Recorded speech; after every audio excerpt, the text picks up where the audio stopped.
There is a looming branding disaster on the horizon for Dungeons & Dragons. I am not a hater of what One D&D was. You know, I think that it was addressing some really big problems with 5th edition, and I think the main issue is that there is this desire to hang on to 5e, and it seems to be holding Dungeons & Dragons back.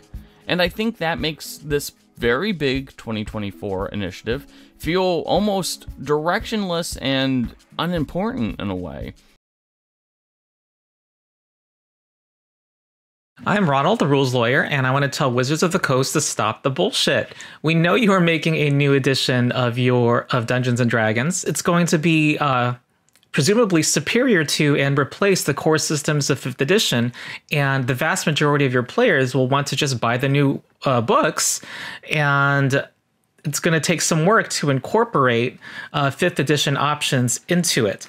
You want to do this for two reasons. One, you want to be upfront with your customers, with your player base. I see you avoiding the words new edition, calling it, responding to the question, is there a new edition of D&D in your own FAQ with, it's bigger than that, calling it a new evolution, using the term One D&D as if there's continuity between the previous and the current edition, saying we're expanding on 5e, using all of these catchphrases to avoid saying new edition.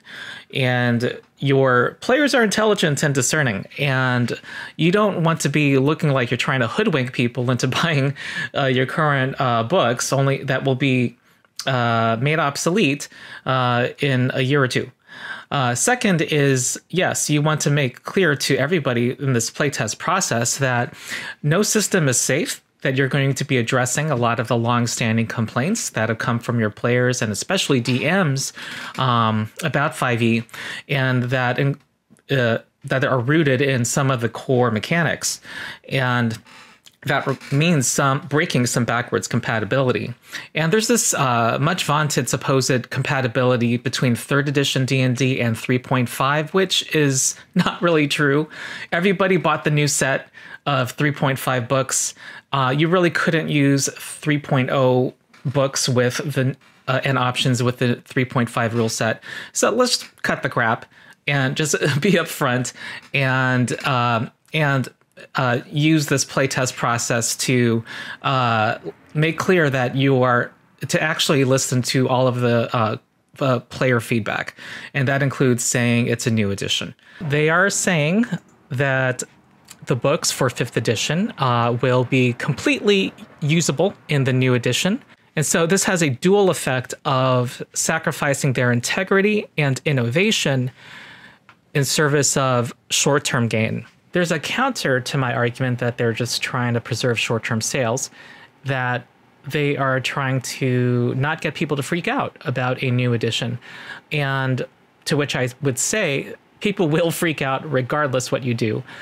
And in fact, they will freak out more if you are not transparent about your new edition, which will make people imagine the worst. And the way to address anxiety about a new edition coming is to be above board. Talk about your design goals. Talk about the issues with your current edition that you plan to address. That you'll be incorporating popular house rules, that you'll be trying out rules and subsystems to address those complaints.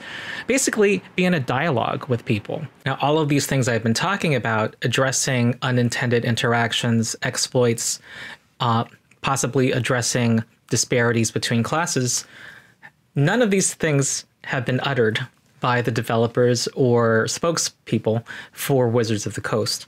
We did a smart thing with 5th edition by listening to the fans. And what came out of that process was a system that is stable, that is well-loved, that incorporates the best elements of earlier editions. Now that we have that... And that speaks to what I think the underlying problem causing all this drama is, which is Wizards of the Coast has been unwilling to say this is a new edition. They've been unwilling to say what their design goals are, because to say you have a design goal to fix something admits there's something wrong with 5th edition. You cannot fix something while not saying that there's something to fix. And so they have been trying to fix things, but these design goals have remained muted and hidden to the players. And there's this problematic vertical distance between the design team and all of us as to what those are. And what we're instead getting are monthly releases. In the case of the critical hit rule, something different every month. We're not being told why they're being tested in the first place, and we're being asked to upvote and downvote. The only feedback, if you can call it that, that can happen is a rule is released that people hate, they scream bloody murder, and it gets retracted. In the meantime, the prerogative of defining the goals of the edition remain the secret domain of the designers. If you want to have a coherent system in which classes and the base rules act in harmony to create a balanced, coherent system as a whole, you need to have design goals, and you need to, at times, juggle competing design goals. You cannot do that by simply asking people if they're satisfied or not satisfied by individual rules seen in isolation, and simply keeping the ones that piss off the fewest people. And they're not done, because 6th edition, the OGL for 6th edition isn't out yet, and they're going to probably have a very draconian agreement for that. And they can, because it's a brand new system. And the whole reason they're even making a new system is because of the OGL. The whole reason they're making 6th edition is because they did not have the power to control 5th edition anymore. They didn't even want to make a 6th edition, okay? It cost them millions and millions of dollars. This was not something they decided to do. This was something they wanted to do so they can better control the market. So this is not even close to over, okay? Like, the people are thinking, oh, this is it. It's just over. There's a huge story behind here. I know people working on the VTTs. I know people doing this. We know the whole reason that D&D Beyond was even purchased is because D&D Beyond had a perpetual license for 5th edition, and they tried to buy it, and they said, no, we have no reason to sell it to you, because they were printing money. So they literally made a 6th edition to get D&D Beyond to be sold to Hasbro. They had a clause that said if they switch edition, then they can. The D&D Beyond owners were like, no way, why are we going to sell this to you? We're printing money.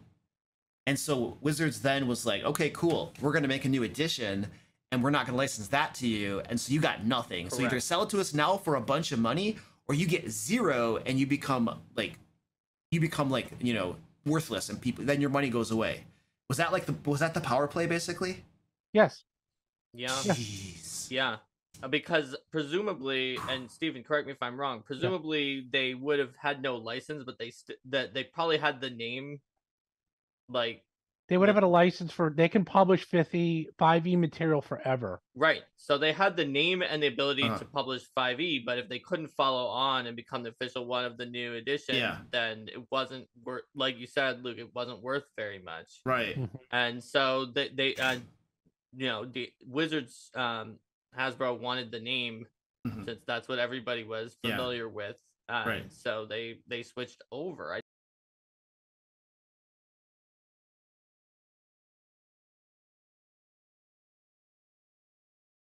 One of my players, when they hit level 3, was a fighter and chose the Rune Knight subclass from Tasha's Cauldron of Everything. And oh my gosh, this guy was invincible. Like, it was fun, it was awesome, but if we had somebody also playing a champion fighter, they would have looked like such a dweeb compared to him. So what I'm saying here is that 5th edition is barely even compatible with 5th edition anymore.